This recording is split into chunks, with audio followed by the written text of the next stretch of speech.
Hey there folks, welcome back to another video, and happy Halloween. To celebrate Halloween, we're going to take a look at the most recent Halloween 1978 Michael Myers mask that I've done. This guy is, I really like this guy. This dude is for my personal collection. I plan on using it for seeing some Halloween fan films, taking pictures, stuff like that. This is not your average not one of my average, I should say, Michael Myers masks. This is my first independent mask. This is the CV/Castle, sculpted by Chris Vennekamp. An awesome dude to work with.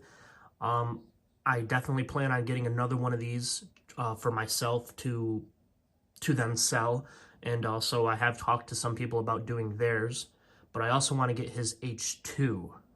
But I really like this guy.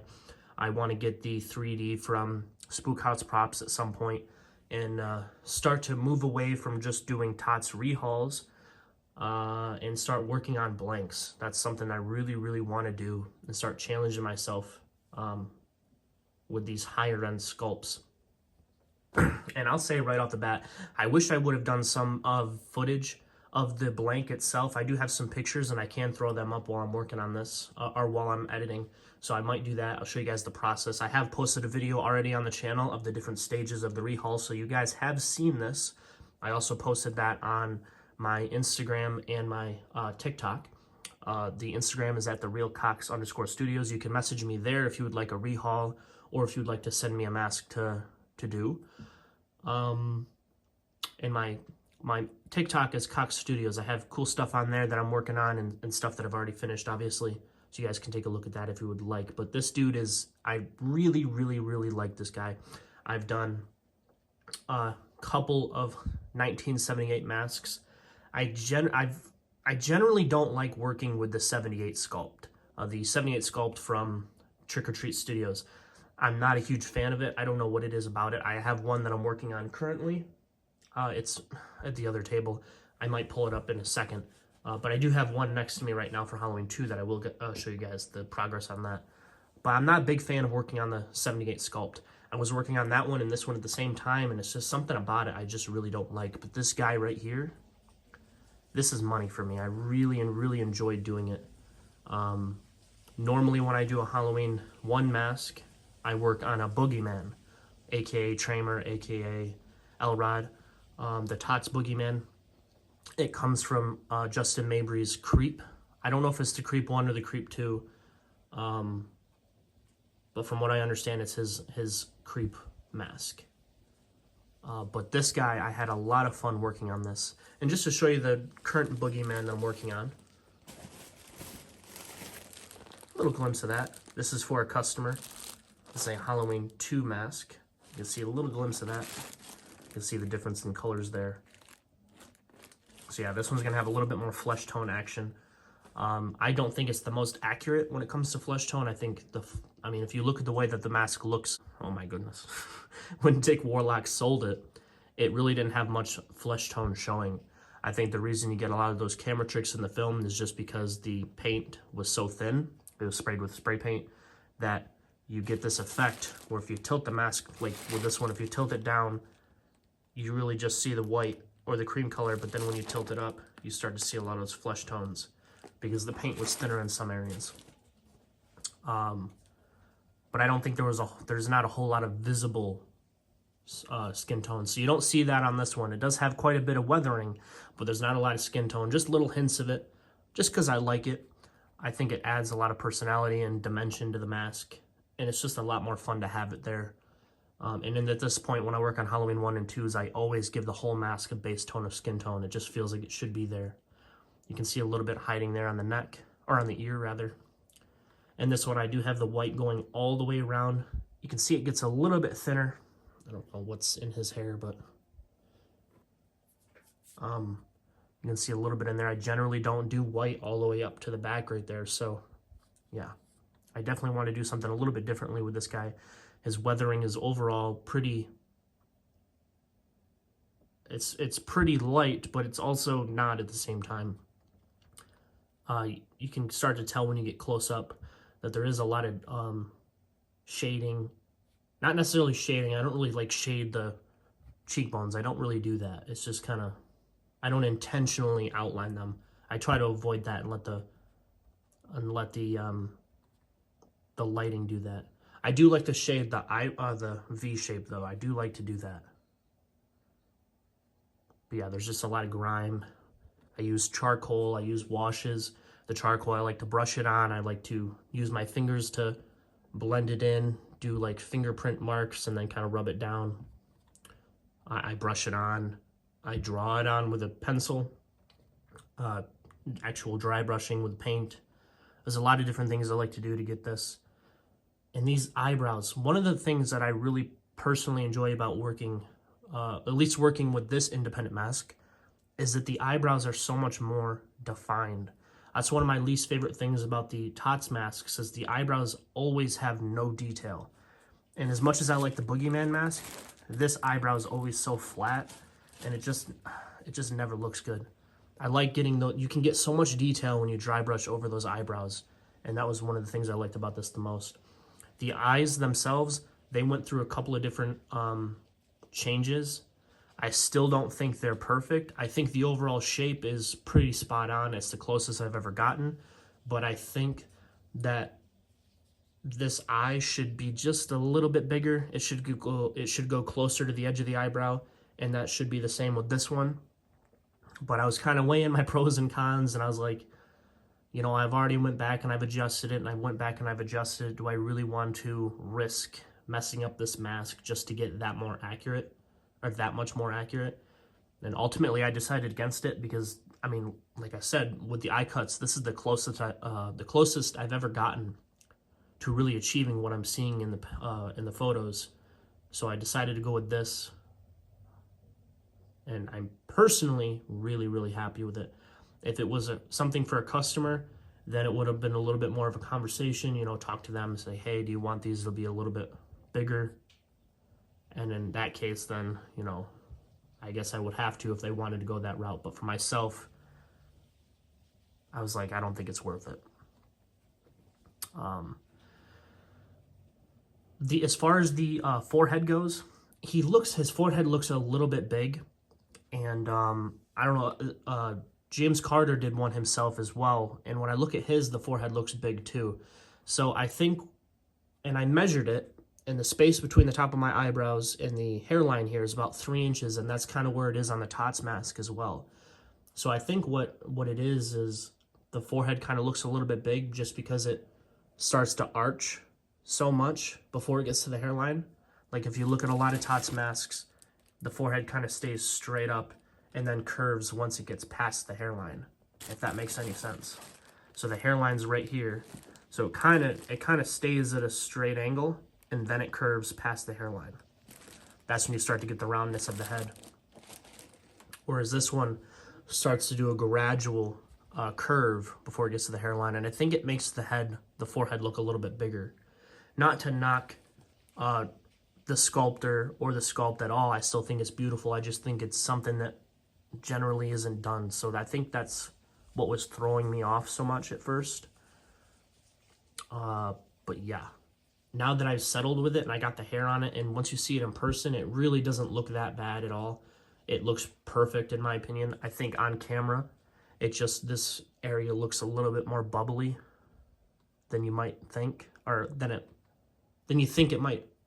Oh my gosh. It looks a little bit more bubbly than you might think it should. But in person, it looks perfect to me. It's exactly what I would have wanted to do. You got just... Oh, I didn't know that was going to happen. I'm not going to do that. You got a little bit of hair in there. I will do a closer up later on, but where I got the camera positioned, I really like, so I'm not going to use the... I'm not going to zoom in right now because my stand is in the way. But there is a little bit of hair in there. I just did a little bit.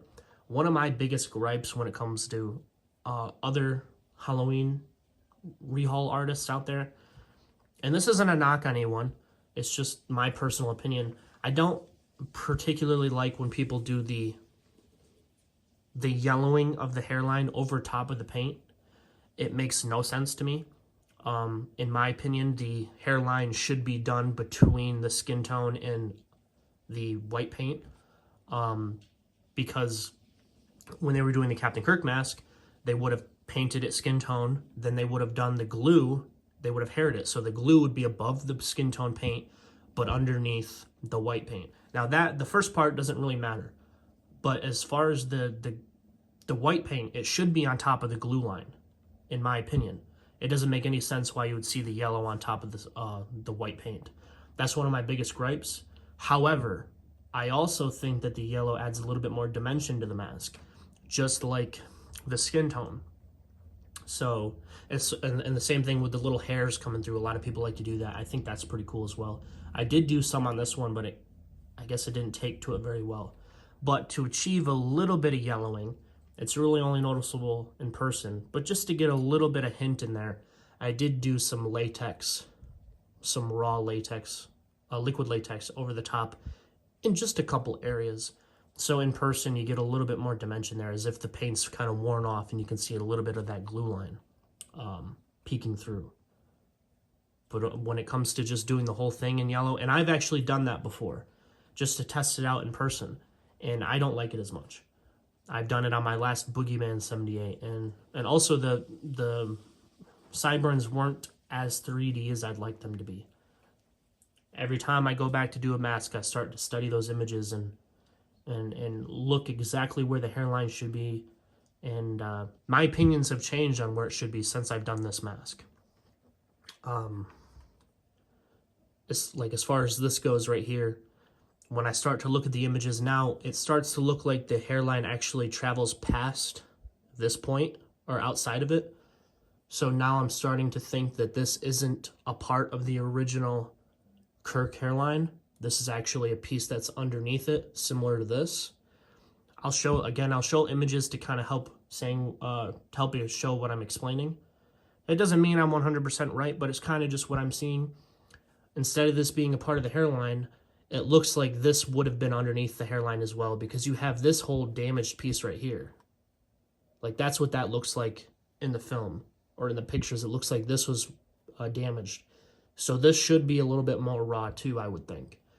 And also, if you look at some images between Halloween 1 and 2, you get a straighter look, a straighter angle right here. And then when you look at the Halloween 2, it looks like it's pushed back more. So I actually think that when Tommy Lee Wallace was masking off the mask, he might have just sprayed a straight line with the black spray paint right across there to get it a certain look.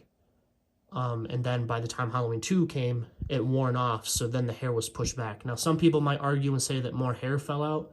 That's entirely possible, but what I'm looking at, it looks like there's a spray paint line right here, and I will throw a picture up to help corroborate that. And there's an image where Michael's standing in front of the closet, and that's one of the images I used to reference the hole on the back of the jumpsuit. But on that picture, it looks like it looks like the glue line actually travels up parallel to this line. So I don't think that was a finished square, a part of the finished hairline, similar to how I think it was on this side. This I definitely think was the natural hairline, because you can see in higher res images for Halloween 2 that's a pretty straight line in terms of the way the hair was applied, and then it gets more messed up when you go further down the side of the head. So yeah, I don't know if anybody's going to really understand what I'm saying or even believe what I'm saying, but hopefully it's coming across pretty well. Like I said, it doesn't mean I'm 100% right, but that is my thought. It does look like that's what I'm seeing in the photos. But as far as the way this looks, I really like it. Now, I think also it comes to a preference thing, whereas some people might not want the mask to look so raw. It might take some of the charm away of the mask for some people. If some people were to find out that maybe this was just a spray painted line and the hair was a lot more messy than it looks. And some people don't even do this. Some people don't do this where the hairline peaks down. They just go straight across. That's the way the Tots masks are when you buy them. So I think if some people realize that it's not as pretty as some people might think, it might start to lose its charm for some folks. Like the white paint coming into the hairline, that's personally a detail that I really like. but it looks a lot more messy, you know? It doesn't look like a store-bought mask when it has all these alterations to it. But yeah, let's move on from that. I don't know. I might be alienating some people. But as far as the hair goes, it's crepe hair. I used blonde crepe hair, and then I dyed it a little bit of a darker brown, or like a dirty blonde color. And then I sprayed it with some black. So it's got some dimension in there, and then I sprayed a little bit of white in there. And then, of course, the styling. Normally when I do Halloween 1 style hair, I do more of the matted look. But this time I decided to do more of the proper stairway look. Well, I guess it technically wouldn't be the stairway look, because the stairway look, it does have a little bit more of the matting there because that was later in filming.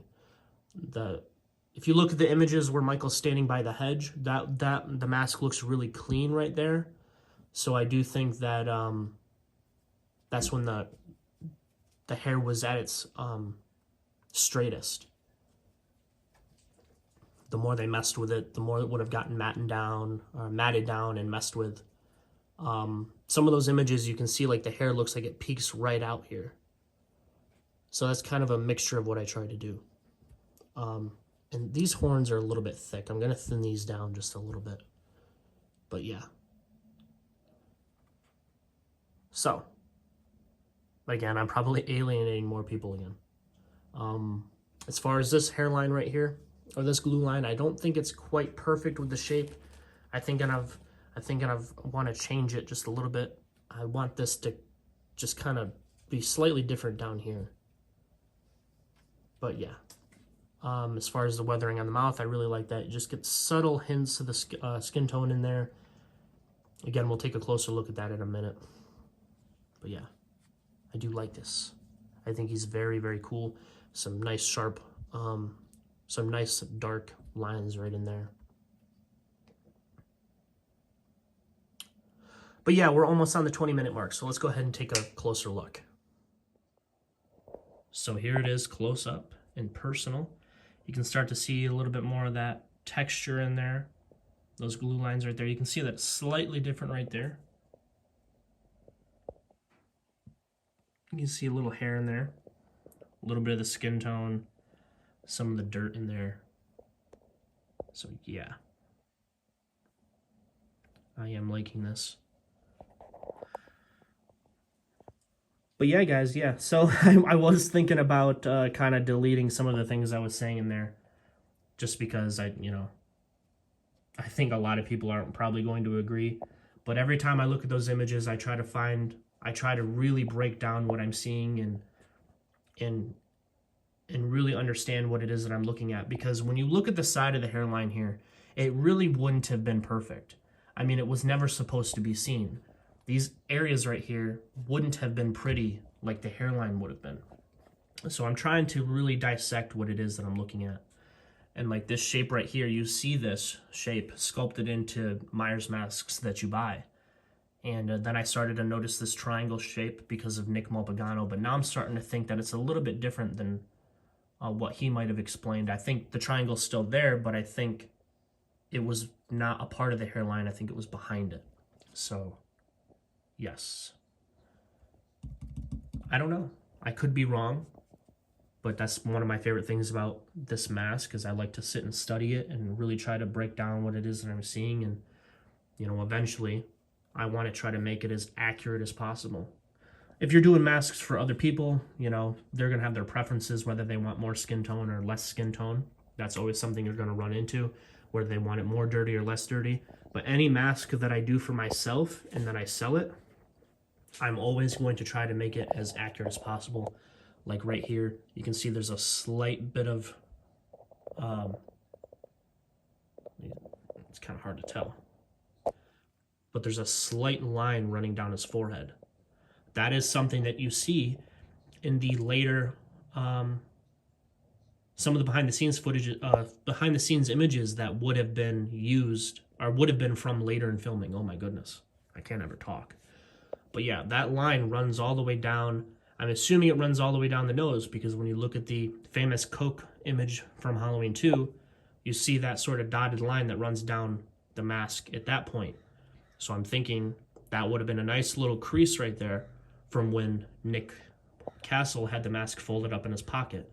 If he had it creased right there, it would have been a perfect spot for dirt to kind of collect right there. And also, you have this sort of line right here. It's very subtle, but that starts to form the T. If you look at the images in the behind-the-scenes images for Halloween 1, you start to really notice where the T is coming from. It's just kind of collecting in this area right here. A lot of it looks like it could be shadows, but it could be the start of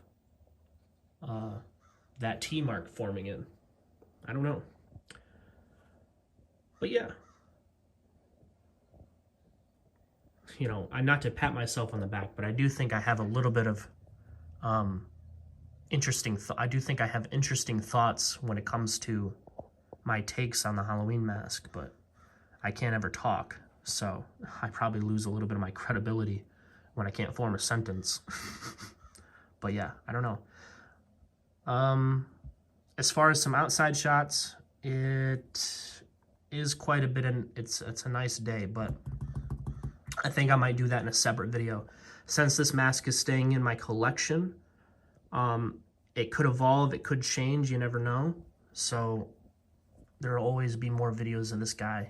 He'll show up here and there.